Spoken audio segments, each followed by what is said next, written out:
All right, we'll take it away. Okay. All right. So super excited to be here with you all tonight, albeit virtually.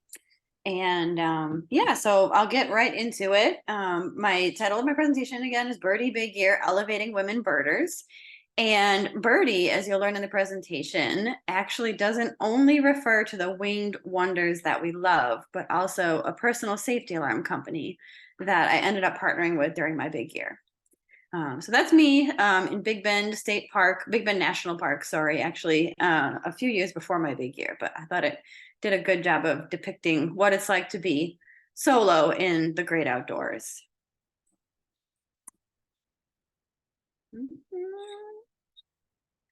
Okay, so yeah, we went over my career experience a little bit in my bio, but yeah, I got to do lots of hands-on field work in all these different places after college. If anyone else in the audience has a degree in biology, you probably know pretty well that it's really difficult to get a full-time permanent job in the field. So thankfully, after about 3 years, I was able to find full-time work, but really did appreciate those 3 years of kind of bouncing all over the country and teaching. So primarily environmental education, and then moving up into nature center management. And in 2015, I became a field technician with Swarovski Optic. So that means that I basically get to use the equipment on a long-term loan in exchange for the soft promotion of basically just being seen using it in the field. And then I also have an opportunity a couple of times a year to go to work at birding festivals and work the vendor booth and talk to people about optics. I'm mentioning this in my presentation and at the forefront because I used to carry a camera. And I actually sold my birding camera in 2018. And so when I decided to do a big year in 2021, I ended up digiscoping and digibinning, taking photos with my cell phone through my binoculars and through my spotting scope. So all of the documentation throughout the course of my big year was done that way. Shortly after I became a field technician, which was right around when I moved to South Texas, I found that I had all of these other passions. Was quickly introduced to Latin dancing. I had started dancing. I danced all through college, and I kind of thought that dancing was done once you became an adult and entered the real world. And so I got started with all these other hobbies: acrobatic yoga, aerial fitness, and it wasn't that I ever stopped liking birding, but going dancing until 2 a.m. doesn't pair well with going birding at 7 a.m. So I basically stopped birding from about 2015 until COVID hit in 2020. And after I was just kind of going through this cycle of hobbies, I have a fairly obsessive personality trait. I find something that interests me and I just dive straight into it. And so I was managing the McAllen Nature Center at this point, and was also tasked with revitalizing this local city park that had a 3-acre lake, and they had pedal boat and stand-up paddleboard and kayak rentals. We started teaching learn to fish programs for families, started teaching overnight camping programs. And I was like, oh, it'd be really cool if we had a youth archery program that they could, when they came to learn camping and all these outdoor skills, they could learn archery too. Well, I started training to learn about that program and to do the kids program. And then I found that I really liked archery myself. And so I trained with a practice bow for a few months and started shooting really well. And then I bought this bow pictured here, technically a hunting bow, which means it's cheaper and less precise, generally speaking, than the competition bows. But I was competing with it. And over the course of a few months, I was starting to beat a lot of the men that had been shooting for years. And as you can see, my bow is purple and my arrows were pink. And so I was, it just kind of twist the knife a little bit more, beating these men at this very, very male dominated sport. I was one of the very few women involved. And so I trained really hard for like 4 or 5 months and became friends with my coach. And then one weekend he invited me to go to a private ranch to have a campfire and some drinks and then shoot archery the next day. And I went and we had a great time. And then he invited me to do the same a couple of weeks later. Well, the second time it wasn't fine. He drugged me and he assaulted me. And so needless to say, very quickly, I left the archery community. And I had been training to be in the world's largest archery competition in Las Vegas. in February. And so those dreams were shattered. And I was really, the trauma of what happened was one thing, but I was also just really disappointed for the whole archery scene in the Rio Grande Valley here to not be a healthy space for me to be in anymore. I did file the case. It was basically my word against his, and it never went to court, as what happens many times. So still having a very rough time. He knew where I lived, and so I was having sleepless nights, tons of anxiety. I would go home from work crying, sometimes just having a really, really hard time dealing with it all. And then about 6 months later, I found this gym that trains people for American Ninja Warrior, the TV show, if anyone has seen it. And that was like my newest passion. And I threw myself into it. And I would either be at work or at the gym training. At the peak of my training, I was doing 70 pull-ups a day. And it was all consuming. And so physically, this is a feat, it's very physical sport, but it's also very mental. And so one of the big things that I took away from training here was you have to have the physical skill to get from point A to point B on the obstacle course, but you also have to believe it in your mind. And so I learned so much about the power of mental control and controlling your thoughts, and being conscious about having a negative thought and redirecting that. And I was able to apply that to healing from my assault, and I still use those mental skills that I learned training at this gym pretty much every day. I started training in December of 2019, and in December of 2020, I submit my video to apply to be on the show. And they make their selections of who to pick from those video submissions, usually in March or so of the following year. Well, it was March 2020, and so COVID shut everything down. So I quit training at the gym and had no opportunity to compete on the show, unfortunately. So COVID shut down the 3 gyms. I was actually training at 3 gyms at the time. COVID shut all that down, and I had been renting a house in South Texas for 7 years. And with no hobbies left, COVID shutting them all down, I decided to buy a house. And it's just me down here. All my family's in Wisconsin, where I grew up, and I didn't know if I really wanted to stay here. But as soon as I bought the house, I was like, "Oh man, did I make a mistake? Like, did I just get bored and buy a house?" And then I lost my job managing the nature center in November, so it was even worse. And suddenly, I was a single, unemployed homeowner in the middle of a global pandemic, and it felt like life couldn't get much worse, honestly. So a friend of mine had gifted me this book for my birthday the month prior to me losing my job. And as you can tell, I'm on the go a lot. I don't usually spend a lot of time sitting still long enough to do things like read a book.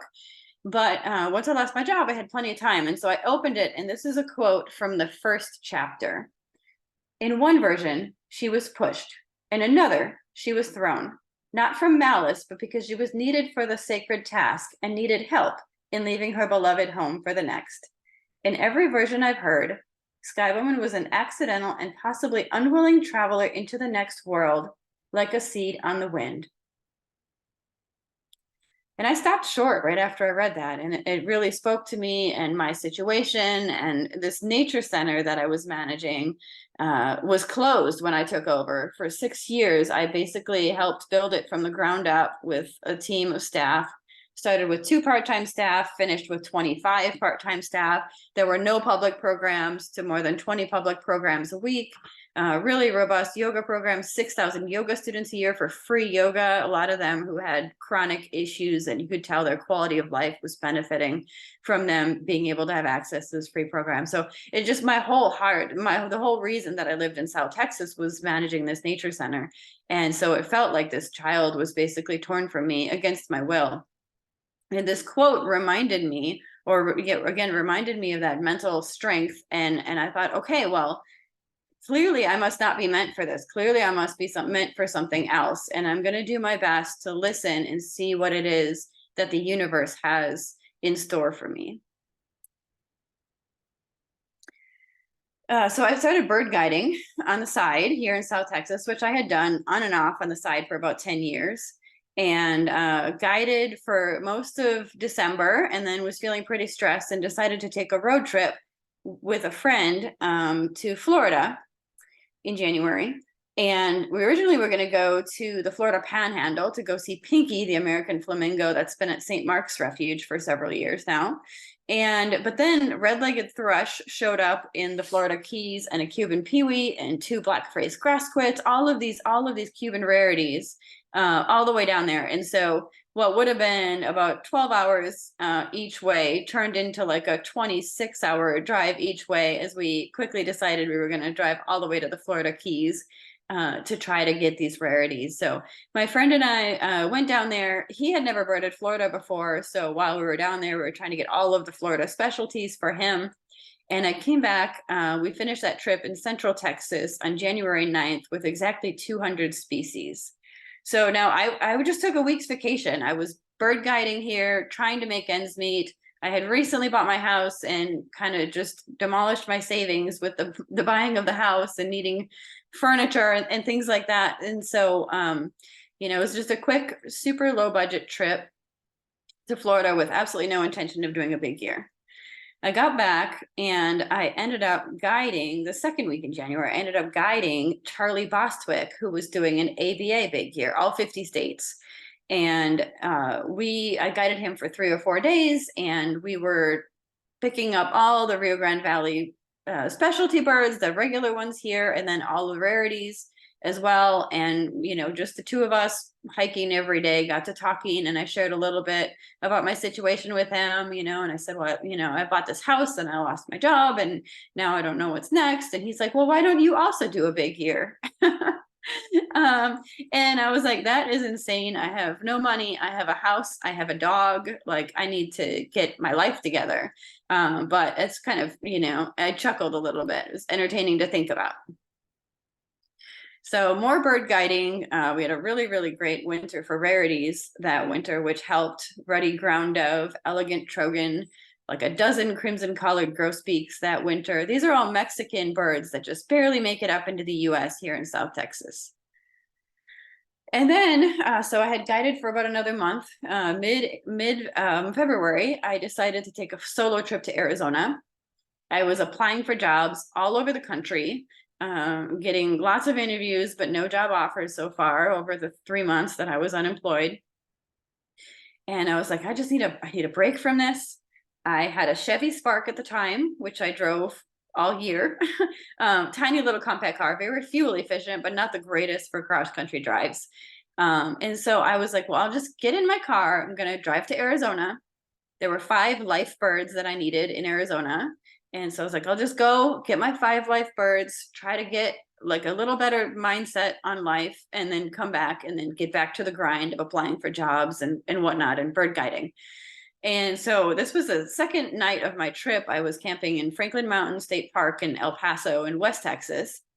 And I camped and picked up my tent this morning. And I was driving out of the park and I flushed some scaled quail with my car on the side of the road. And at this point, friends of mine had been reaching out to me. I didn't realize how many people track eBird. Probably most people in the audience know what eBird is. But so eBird is a citizen science database that where you can submit your sightings, you can see other people's sightings. It's really great citizen science in terms of they can actually track different migration trends and things like that and climate change. And but there's also a leaderboard. And so people were paying attention to that leaderboard, and I don't know if I was number 1 or 2 or whatever, but I was up there. I'd seen 286 species by February 10th. And so friends of mine and acquaintances were reaching out and asking me if I was doing a big year. And I was like, no, I'm not doing a big year. That's crazy. I've been guiding in South Texas. I went to Florida, and I'm just trying to keep my life together. And so I'd flushed some scaled quail. That was 287. And it just flipped a switch in me. And I was like, okay, like I'm going to do this for now. And the scaled quail flushed, and I drove a few more miles down the road, and I was thinking, and I pulled over on the side of the road, and I got on my social media right then and there. And I posted in my Instagram and Facebook stories. And I was like, I don't know what life has in store for me, but effective immediately. And until life demands otherwise, I'm going to do a big year. And that was that. And so I had to drive to Arizona that same day. I was supposed to go for sagebrush sparrow, but it quickly turned into my friend being like, oh, we need to go get you Mexican chickadee and all these other things. It was a mindset shift between needing to get these 5 individual birds to needing to see everything in Southeast Arizona. So I did get my 5 lifers while I was there. Violet-crowned hummingbird was one of them. Williamson sapsucker was another one. And then a few days after I had committed to doing a big year, I was hiking all over by myself. This is in Florida Canyon in Southeast Arizona, outside of Madera Canyon, for those who are familiar. And I was hiking up here, and I was looking for a black-capped gnatcatcher, which I would actually have to go back 2 more times to finally see on my 3rd visit. But my plan was to hike up here and then to go for whiskered screech owl that night after dark, but to have already set up camp at one of the pins listed here. This was dispersed camping on the side of the road. So way down in that photo in the valley below, there's some side roads, and you can just pull up the side of the road, pitch your tent. There's no amenities, but it doesn't cost anything. And so free, anything that was free was great during my big year. My original hope was to camp at the Madera campground, but it's first come, first serve. And as I had guessed, it was full. To camp there for safety reasons versus dispersed camping. Well, I was hiking around, and some text messages came through on my phone while I was up there. And it was friends of mine checking in on me. When I filed my assault, I was pretty public about it and sharing my story in hopes that I could help someone else that might be in a similar situation. And friends of mine were reaching out to me, checking in on me, because news of a fairly highly publicized assault within the birding community had come out. They sent me the article, and I read the article. And after reading that news, I was just really shaken that I didn't feel comfortable anymore camping in a dispersed campsite, where kind of looking down over the valley, anyone could see me. And in hindsight, I would have never had a tiny little purple car that I drove around in, because it's tiny and purple. So it's probably one person in there, and it's probably a woman. So I felt a little bit like a target. So I ended up parking my car in the parking space for the restrooms at the campground and sleeping in the back of my Chevy Spark that night. It was very uncomfortable. And then I was up and out of there even before the sun rose. The next night, I needed to be in Phoenix, Arizona, to stage myself to go to Buckeye, Arizona, also known as the Thrasher Spot, west of Phoenix, where you can get 3 different species of thrasher, all basically at one highway intersection. And I got to Phoenix, and it was super, super windy, way too windy to tent camp. And I had just slept in my Chevy Spark the night before, and I didn't feel like I could do that again, maybe in my 20s, but I was in my 30s already. And so I started calling around for hotels and tried to find a cheap hotel. And I called one and called another, and all these hotels were booked. What is going on? And finally, one hotel was like, well, it's Valentine's Day weekend. And I was like, oh, didn't know that everybody gets a hotel on Valentine's weekend. So one of the hotels I had called, they had said, yes, we just had a cancellation for a jacuzzi suite.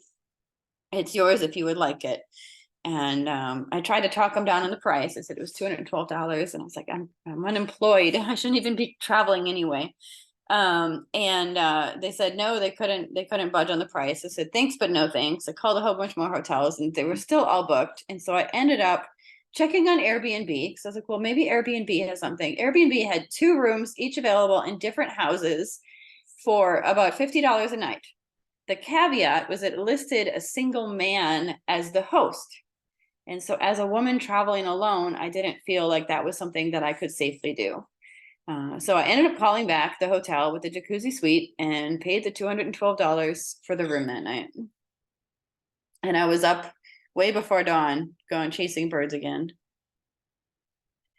In the interest of self-preservation, we as women are repeatedly missing out on solo experiences that have the ability to make us feel fully alive.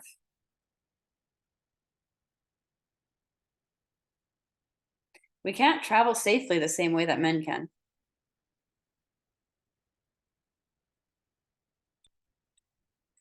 So what was supposed to be a 1-week trip to Arizona turned into a 3.5-week trip, all the way up most of California, This was Pinnacles National Park, where I went for California condor. Friends of mine said that if I got there shortly before sunrise and hiked up the tallest peak, when I got to the other side, I would see California condors either roosting or soaring, just taking off for the day overhead. And so I climbed to the tallest peak. I got about 2/3 of the way up. I was losing steam a little bit. It's really, really steep elevation, which is not something I'm used to in flat South Texas. And I ran into this guy that was on his way down the trail. And he said, yeah, he said, as soon as you get to the top, there's like 12 California condors all soaring around on the other side. And so my energy was kind of renewed, you know, with this excitement of, oh, the birds are there. I just need to get to them. And I picked up my pace again a little bit. We got to the top and there were 12 turkey vultures all soaring around.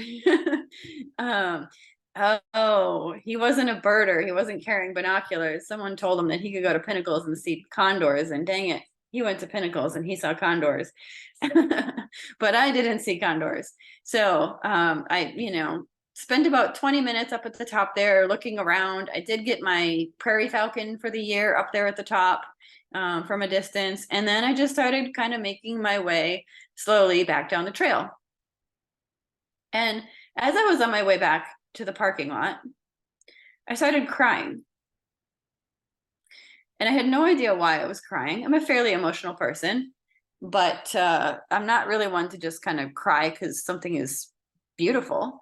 And I later, so this would continue to happen to me. I would be crying at times when I wasn't sad, but I didn't understand the root of what I was feeling that was causing me to cry. About 6 or so more times later, over the coming months, I realized that I was healing. And that, you know, just this being able to spend time alone in nature with myself, with my thoughts, traveling, exploring, adventuring, was really, really helping me feel joy. I just lost your audio, Tiffany. Oh no. Is it still gone? I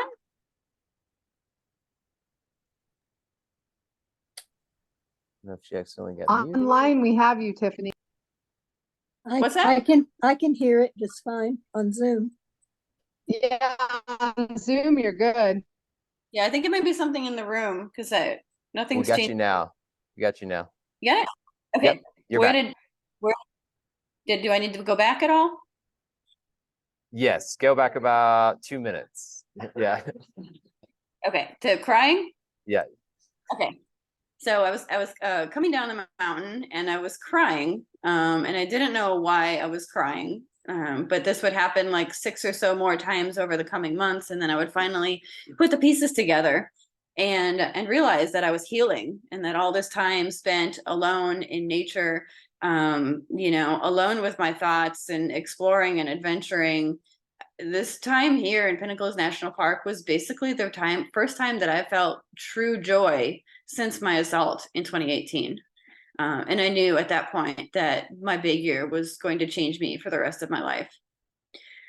So I got down to the parking lot and I still didn't have California condor. I pulled out my spotting scope, which I had not taken up the trail with me, since California condors have a 9-foot wingspan.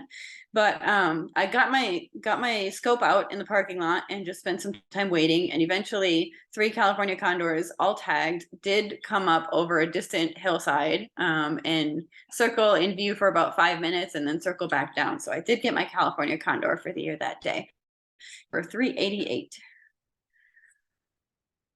Then I went to Albuquerque, New Mexico on my way back.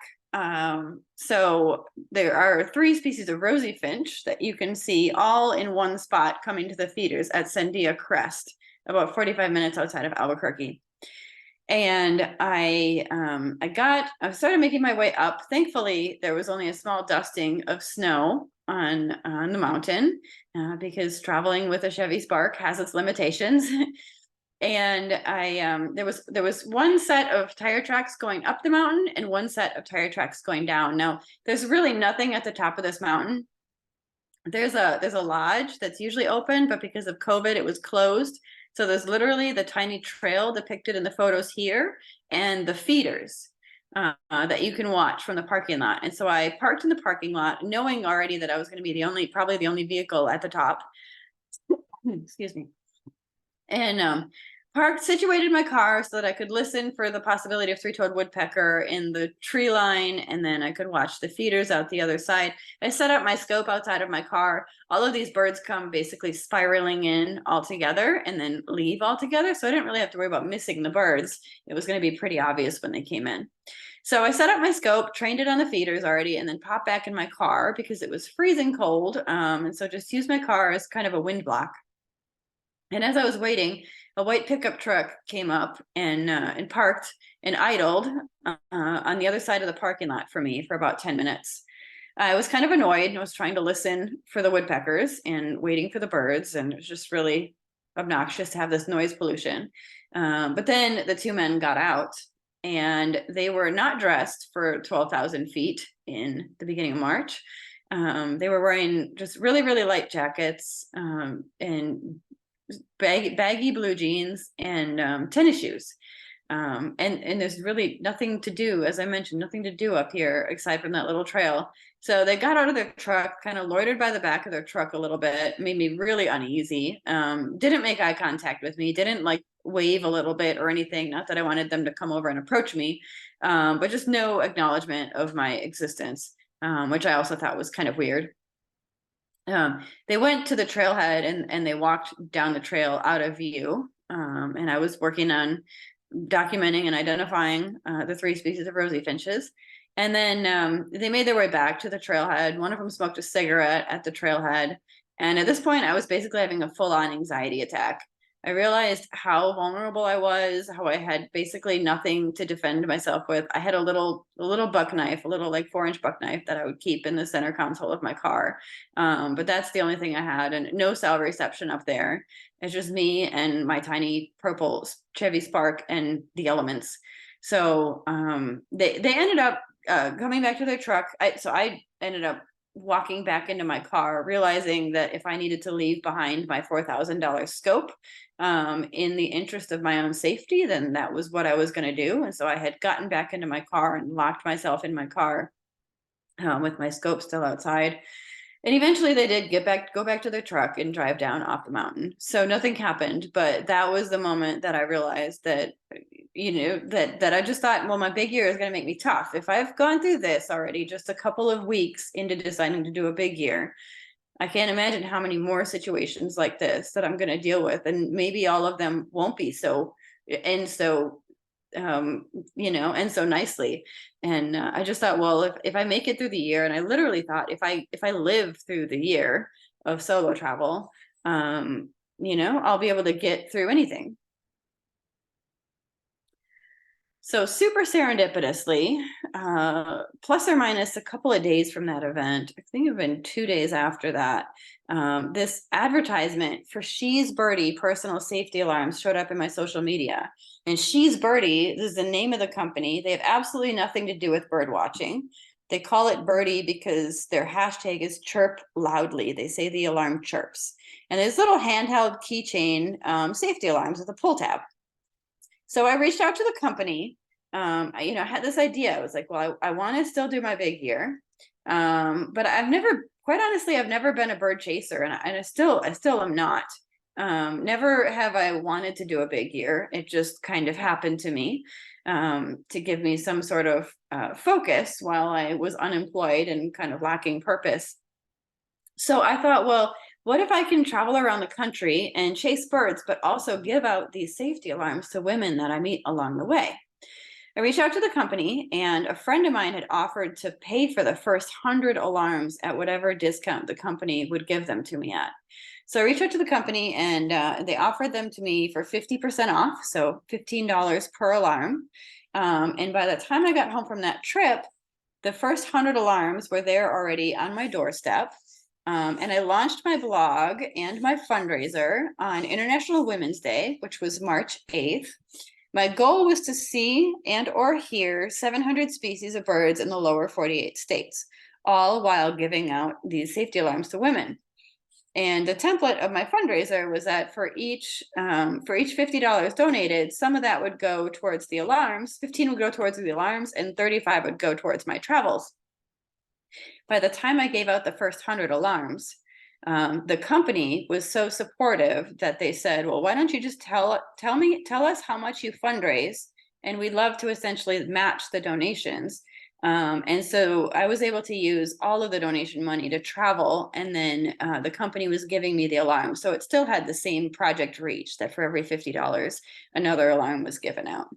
So that was very, very helpful for me trying to piece this together with without being employed.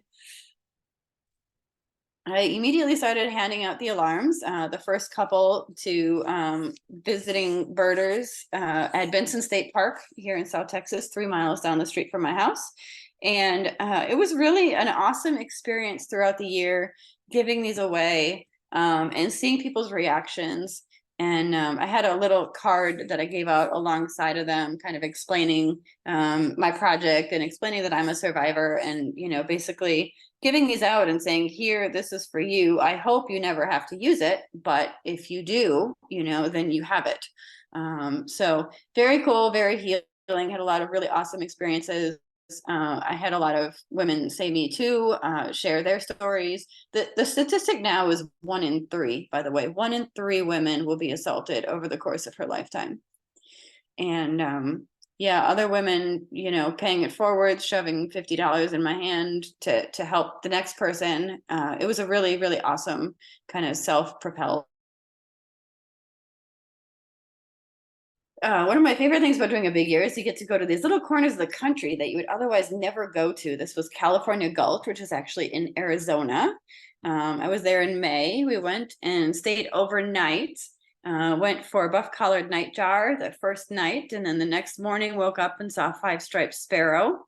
Very, very, very range-restricted birds in the United States. This was actually somehow the one and only flat tire that I got over the course of my big year, which was on our rental 4Runner, thankfully, with other people around.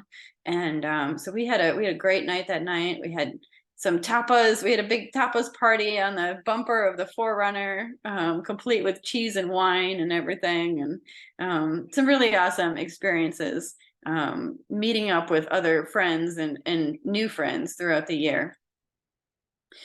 I went to North Carolina in May and August, and actually again in December, to be on some pelagic tours and try to get some seabirds. And it was very, very great. Kate is one of the workers on the main spotter on the boat there.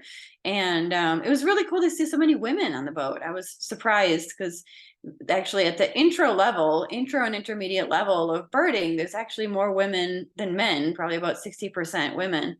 But as you kind of work your way up into these more niche things and or more, call it more advanced or more, yeah, I mean, pelagic tours, professional birding guides, less than 10% women in the US and less than 10% women in the world comprise bird guides are less than 10% women.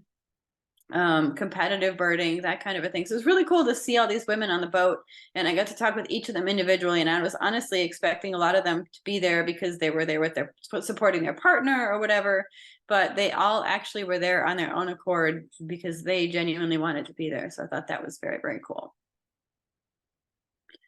Continuing to give out alarms everywhere I went. I got to go, the photo on the left is actually in Corpus Christi, Texas. My supervisor was Swarovski, Clay Taylor, has been working on his native habitat in his yard for more than a decade. And he called me one morning, it was in July, shortly before the Southeast Arizona Birding Festival that I was going to go work at. And he called me about 9 a.m., perfectly acceptable time to call someone. And I figured he wanted to talk logistics about the festival, and I answered the phone, and his first words were green-breasted mango. And I was like, what?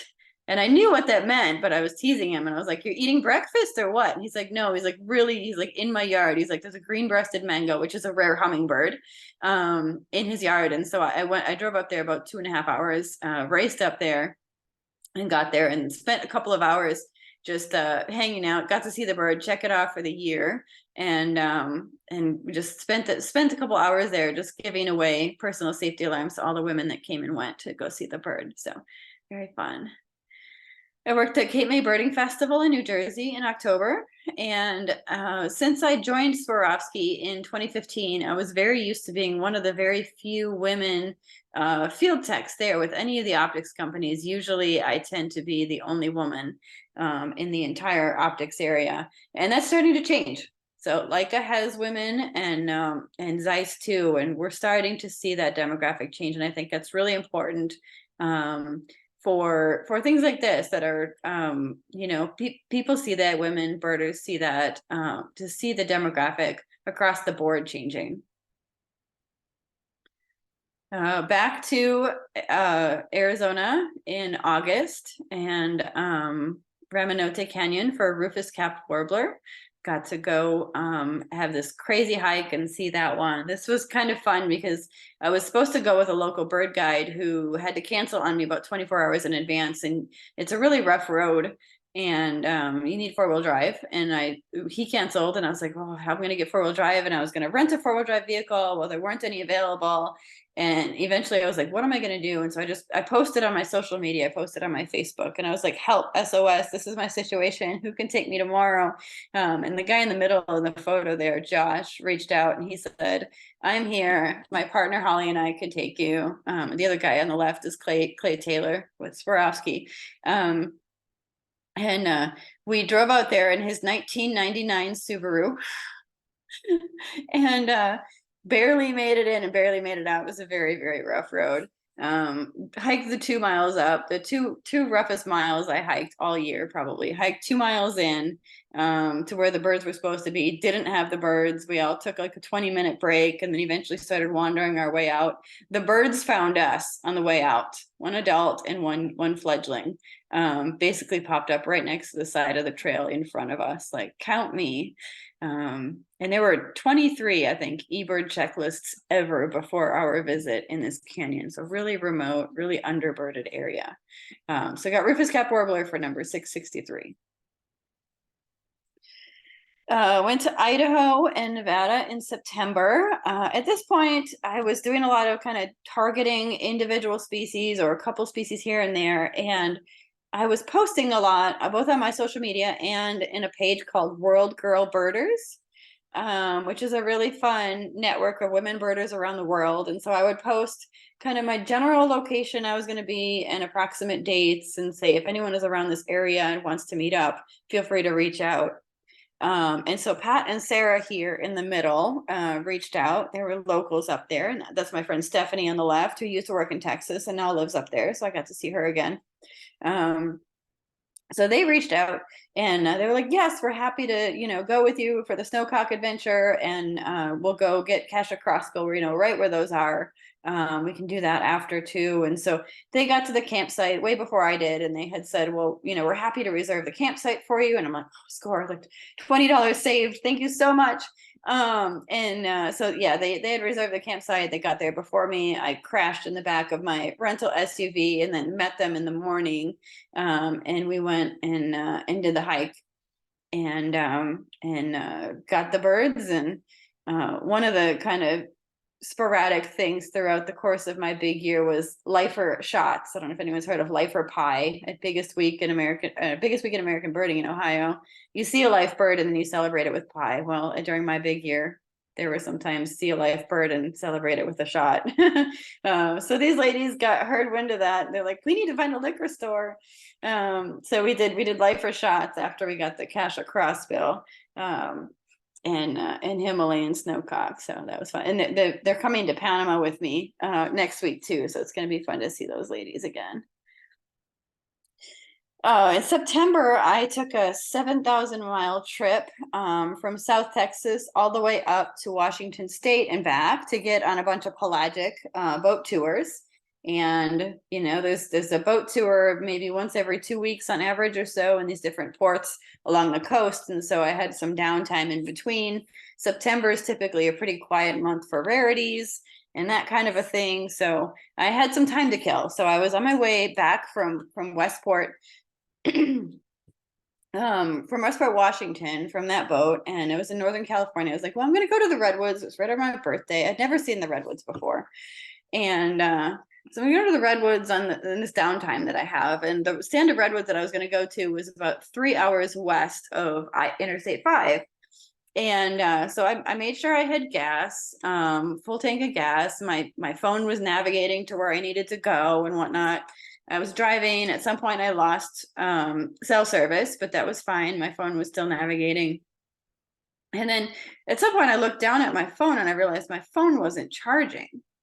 And I was like, oh, okay, well, just jiggle one end, jiggle the other end, tried that, didn't work, tried it again, didn't work again. Well, my cell phone charger had died at like the absolutely most inopportune time.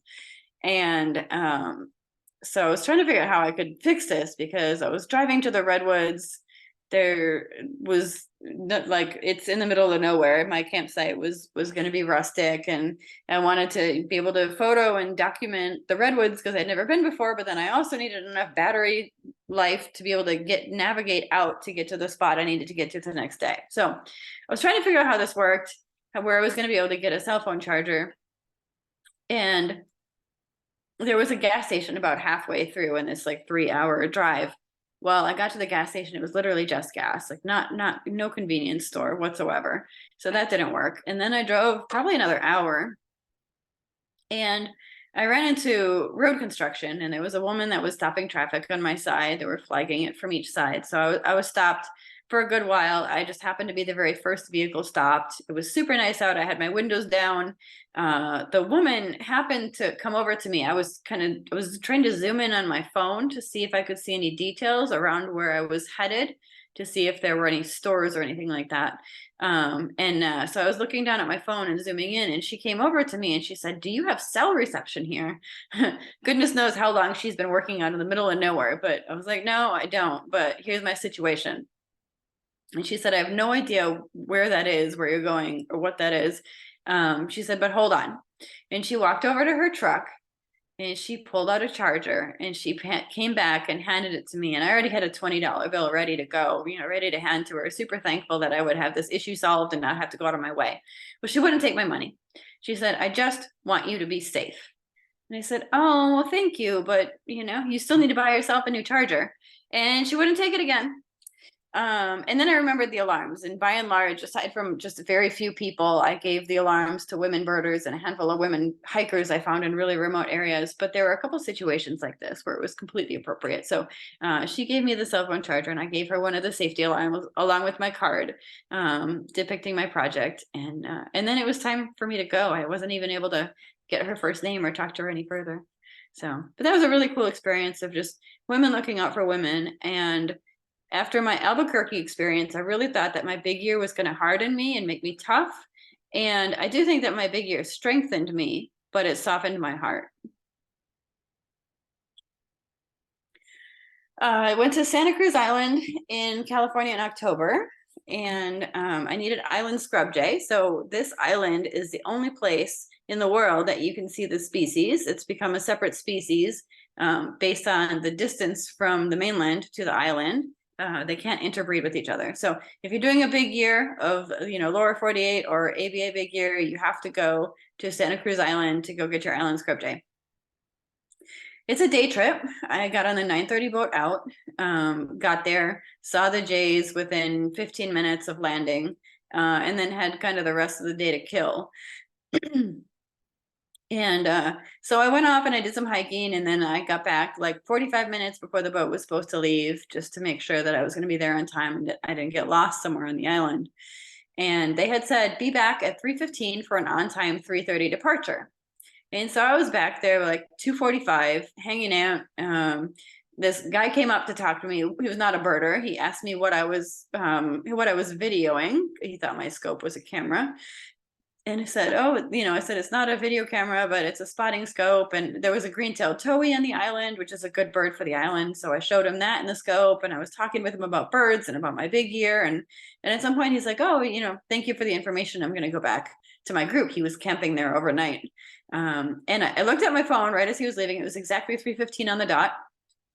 I was 200 yards away from where the boat was. And so I, looked at my phone, looked up, was like, "Oh, time to go." And as I took my first couple of steps, I realized the boat was pulling away from the harbor without me on it. 15 minutes early. And I will never forget the way that I felt in that moment for the rest of my life.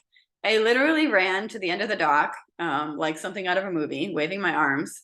The boat didn't stop. It's a big boat. The boat didn't stop, and didn't have cell service right there. So I turned around and I power walked back off the dock.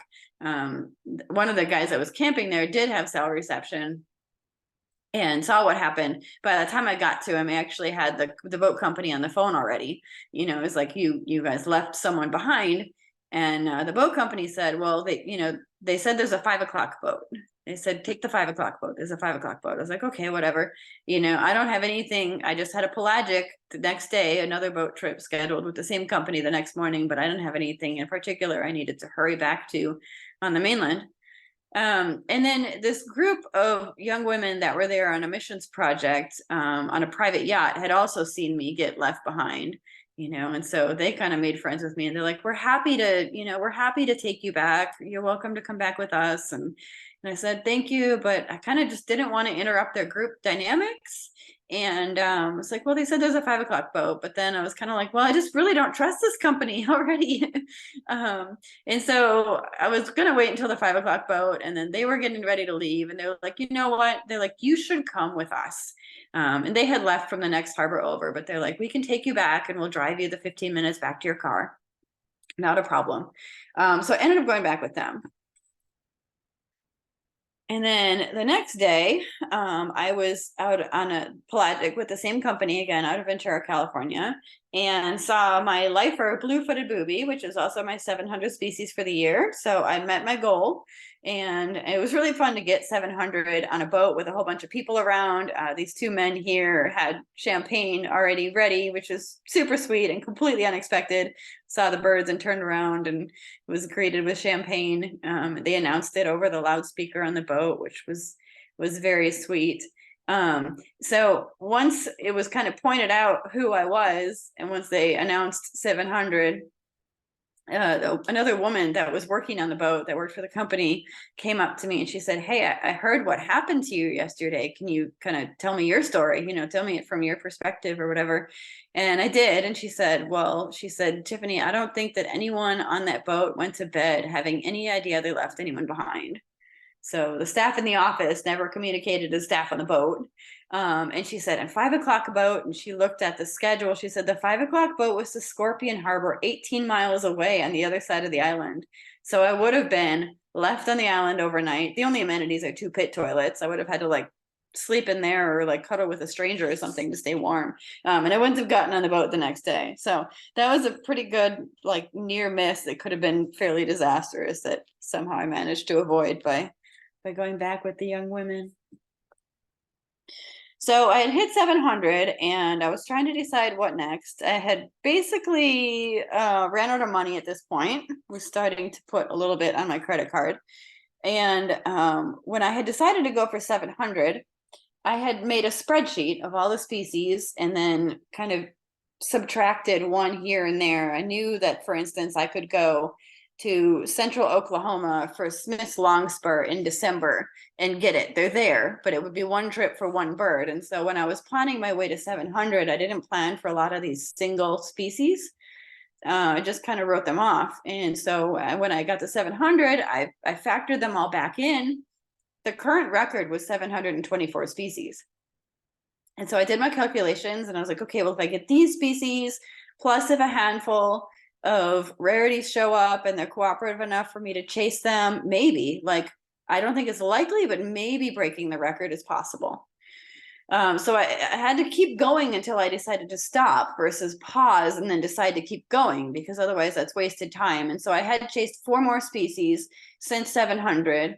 And then I was guiding at the Rio Grande Valley Birding Festival in South Texas in November, which I do every year. And my friend put me on the ferruginous pygmy, or the King Ranch trip to go see ferruginous pygmy owl.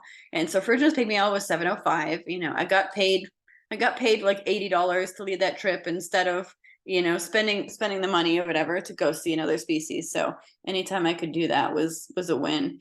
And then I got back, and then the next day I led a trip to South Padre Birding and Nature Center, led a beginner's birding walk there. and got back to the Swarovski booth. So I was leading field trips in the morning and then working for Swarovski in the afternoon at the expo. And I spent about 10 minutes at the Swarovski booth when a text message came through that a fork-tailed flycatcher was 9.9 miles away from where I was currently standing, and which was a bird that I needed for the year still. And so I raced to my car and I raced over to the bird. It was a delayed eBird report. The bird had been seen around 8 a.m. and the report didn't come out until about noon. I got there and it was literally exactly where the woman had described it being at 8 a.m. And so part of that spreadsheet that I was keeping of all the different species is once I would see birds, I was actually keeping a record of cost per trip or cost per bird. All of my number crunching was in there, and what I spent on gas and whatever else. And I had a $900 bird in April. This bird cost me about $1.50. And so this bird is the bird that I took as the sign to keep going. And I was like, okay, this is a sign. This bird is this close to me. This bird was that easy to get. Like, I'm gonna go for the record. I'm gonna go into credit card debt to try to do this thing. So I flew to New Mexico. I flew from McAllen to Dallas to El Paso, and then had to drive like another 2.5 hours to get to this bird in New Mexico. That was a logistical nightmare. So I got blue mockingbird as number 707, got a really, really awful photo of a little piece of dark blue. So here's some lovely women that I met while I was there. And my plan had been to stay gone from South Texas as long as possible at this point. It's expensive to fly in and out of a small airport, relatively speaking. McAllen's airport is 5 gates. So the longer I could just be gone, the better. But literally right after, as I was standing looking at the blue mockingbird, a social flycatcher was reported in Texas about an hour away from where I live. And so I backtracked and ended up flying, drove back to El Paso, flew again, El Paso to Dallas to McAllen, and then drove the hour to go get the social flycatcher for number 708 for the year. Again, reaching out to more people through social media. These lovely women are Massachusetts birders that met up with me for black-headed gull. And the gull had actually been frequenting a couple of different harbors. So even before we met each other, I was driving into the area from Boston, and they were like, well, we'll check this harbor and this harbor. And they're like, you go check this harbor, and then, we'll see what happens or whatever. It happened to be at the harbor that they were at, literally in the parking lot. And so 723, one species away from tying the record with a gull in a parking lot. Kind of anticlimactic. There's a pigeon photobombing it. But hey, a tick is a tick in a big year, and black-headed gull is a cool bird. So we got coffee. Sorry, someone's knocking on my door. Coffee.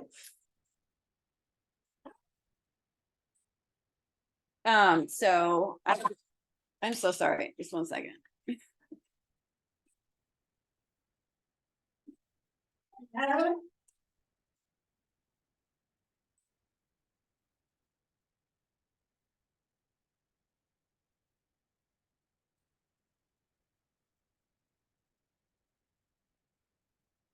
Okay, sorry about that. So then I went to Oklahoma and got the Smith's longspur that I mentioned that I was probably not going to go forward trying for 700. And I was standing in the middle of a field looking at Smith's longspur with these lovely birders who, again, I met on social media. They picked me up from the airport. I stayed at their place. They brought me to the bird. And then we were halfway between Stillwater and Dallas airports. And they said, Stillwater and Tulsa airports. We're happy to take you wherever makes most sense for your next flight. And we're standing there in the middle of the field. And we heard the Smith's longspurs, and then we saw the Smith's longspurs, and then I was trying to document Smith's longspurs with my scope, which they're like little mice. They run along the ground. It was really not successful.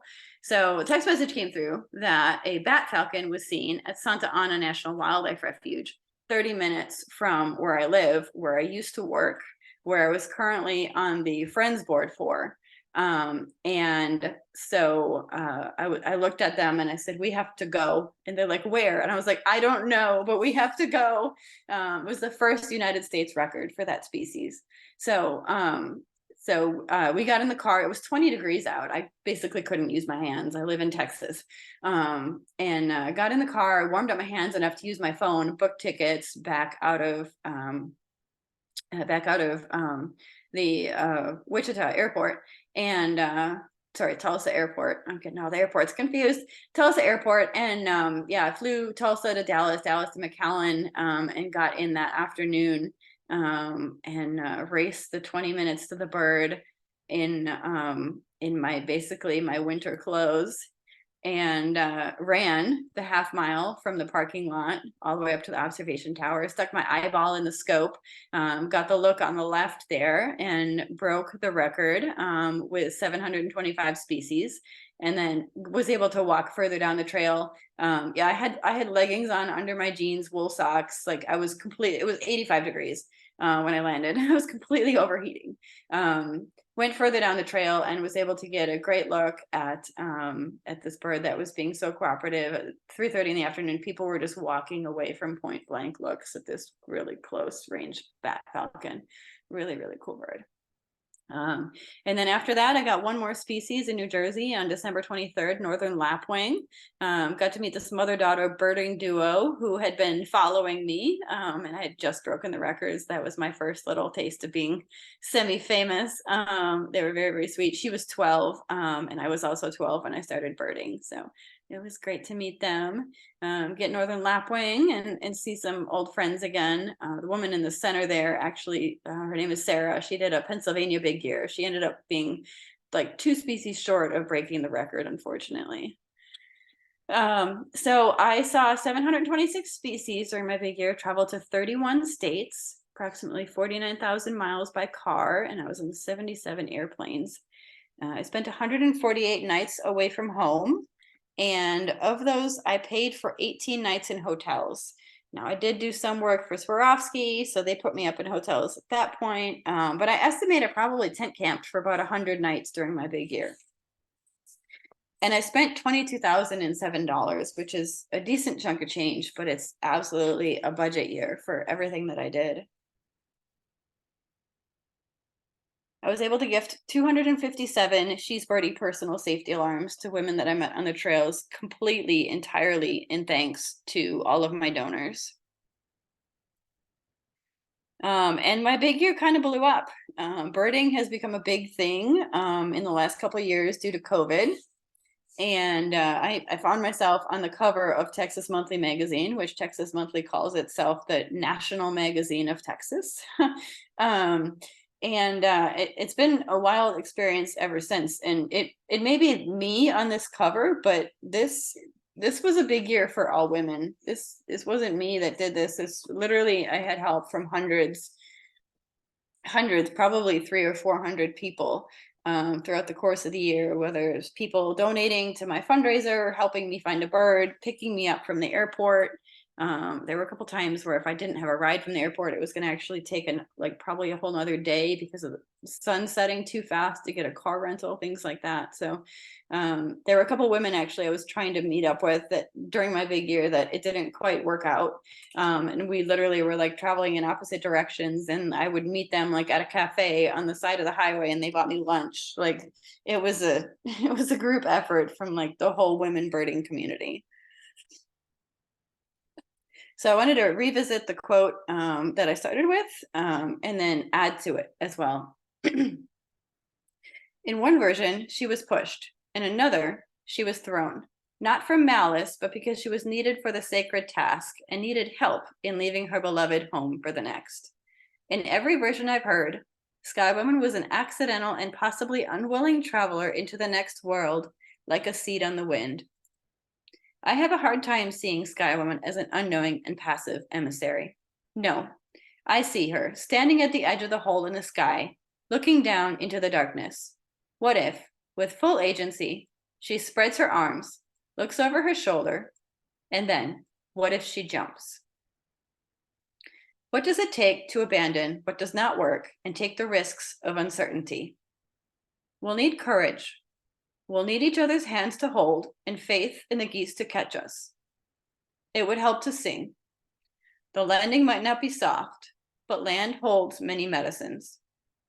Propelled by love, ready to work, we can jump towards the world we want to co-create with pockets full of seeds and rhizomes.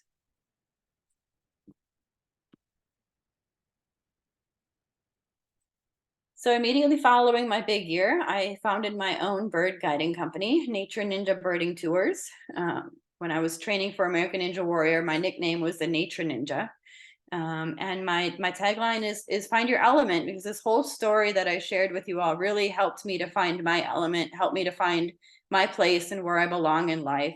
And now one of my main goals is to help others, especially help other women birders find their place too, whether that's just growing their skill in birding or also becoming a women bird guide.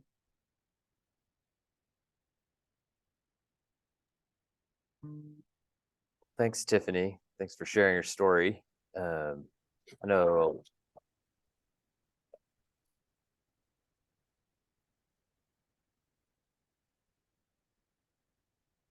a lot of folks here can relate in one way or another, but certainly don't have the same story that you do. So really do appreciate you kind of showing us some things that we didn't know. There are a lot of statistics about kind of male birders that I didn't really, that never really brought that to my attention. So I think there's a lot to learn from this. We do have time for some questions. If you're online, go ahead and put your question in the chat and we'll go through those. If you're here in person and you have a question, just raise your hand and I'll bring you the microphone. That way everyone online can also hear your question.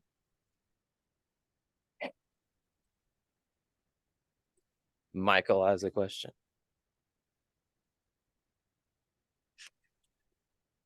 Thanks for the talk. Curious how the alarms work. Do they just emit a loud frequency, or are they networked into the cell to where it can alert authorities? A little more. They are, so the ones that I've been giving out, there's two different ones. And I actually have, I can put in the chat. I actually have a discount code if anyone is interested in purchasing them. They're like just a pull tab. So the top little part comes up.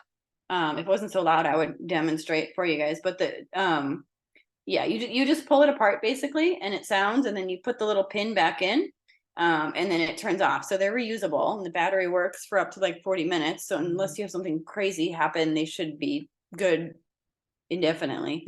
So that's like the regular Birdie. And then there is a such thing as a Birdie Plus, which is the one that I carry now, actually, that the company came out with last year that has an app associated with it. So it is connected and it has an option to notify your emergency contacts of your location and or initiate they call it a reason to leave call, which is an automated call on their end. But if you're in like an awkward situation, like especially an awkward date or something, you're like, oh, you answer the phone and then the person near you can hear someone on the other end. And it's just a very basic dialogue back and forth. And, oh, sorry, like I have to go help my friend. And then they can also connect you with emergency services. So they can, you can press the button and then you'll get a phone call with emergency services to who can like be on the phone with you until you get to your car or help you further than that, kind of whatever you need. So that's really cool. So that's the alarms, the retail on the regular alarms are $30. The Birdie Plus is $40 plus I think it's $90 per year, $80 or $90 per year annual subscription. Yeah.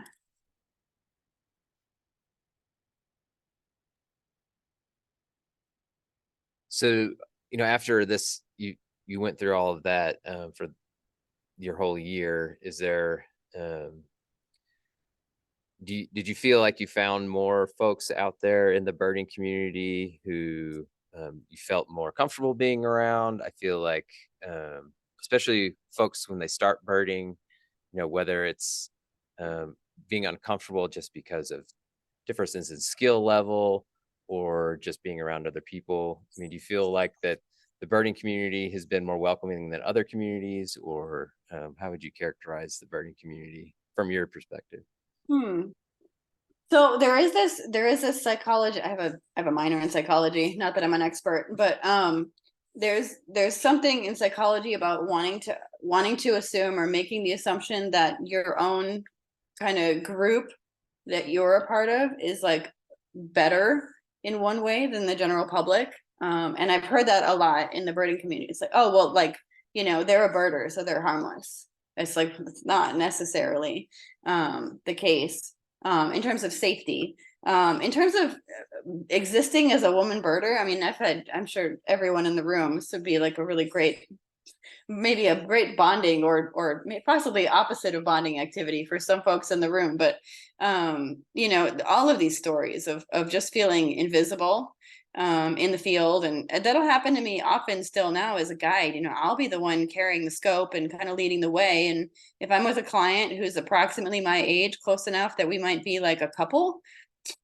anyone that walks up to me is going to immediately talk to the guy, you know, asking for tips on a bird or whatever. And I'll be like, you know, I'm happy to share the information, but I'm the one with the info. Like, this is his first day here ever. So there's a lot of stuff like that. And you know, it's a lot of the same stuff that exists rampant in all of society. It's just, as birders, we're trying to navigate that within the birding community. Yeah, and I think you're playing an important role, that if we don't know that there's a problem, then there's really nothing, you know, no one will do anything about it. So Yeah. thank you very much for that. Is there anyone else who has any other questions? Devin? I was just wondering if you had any tips for tent camping, since you spent so many nights out tent camping solo. Any sort of type of tips or Safety tips in particular, she said. oh man, My grandma used to always tell me to park between the trailer, like the semis at the truck stop. I'm like, Grandma, that's a terrible idea. Yeah. That's a hard one. The safety thing is a hard one. I think so many people want kind of like a black and white, you know, they're like, well, you traveled safely for a year. And I didn't. Not like the sketchiest thing that happened to me was Albuquerque. Like, there was nothing scarier than that. Somehow nothing like really bad happened to me all year. I mean, the likelihood of something really bad happening to me, I feel like could have been pretty high. I didn't set any specific like rules or parameters for myself when I was traveling. You know, one time I would camp at a very remote campground by myself, and then another situation where, you know, basically it was almost cookie cutter, the same situation. If it just didn't feel right, I wouldn't do it. And so a lot of it was just kind of like getting in touch with my nervous system and listening to what kind of my body and my intuition was telling me about a certain situation. Obviously, that's not completely foolproof. And, you know, we exist in this huge gray area as women, not just as women birders. We exist in this huge gray area of, do you lock yourself in your house and not do anything, not go anywhere, probably not ever have anything bad happen to you? Or do you go out and live an adventure and do the things you want to do and take that risk? And we each need to make that decision for ourselves. Not only that decision for ourselves, like as a whole, but that's a decision that we have to make every day. You know, what to do and what not to do. And it's just huge gray area, and there's no answer. In terms of tent camping, there's nothing in particular I can think about in terms of safety, other than, you know, having something with you. Typically I liked to camp in areas that had other people. A couple of times I literally camped in these really remote, not even remote, but unpopulated campgrounds. I camped at the Salton Sea in Southern California in September, which was horrendous. It was like 95 degrees at night and humid. And there's no you know, obviously there's a reason I was the only person camping there. I needed yellow-footed gull for the year. There were train tracks right across the street that kept waking me up all night. That was horrible. There's nobody else there. So, you know, I would suggest camping where there's probably more than one other party around you, in terms of trying to kind of maximize safety. And then, yeah, carrying an alarm or pepper spray. The positive of the alarm over pepper spray, for those of you who travel a lot, is that you can take it on an airplane. You know, you don't have the limitations you do. I guide a lot of women birders down here. I have a lot of women reach out to me and specifically book me because I'm a woman. And, you know, they said we don't really want to be alone in the woods with a man.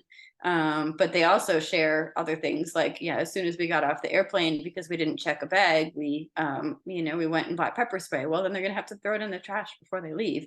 So at least this one's reusable. And yeah. Well, thanks again, Tiffany. And I'm sure we'll see your name around again. I was going to make a joke about the National Beer of Texas. Does anyone know what the National Beer of Texas is? Lone Star, that's right. Yeah.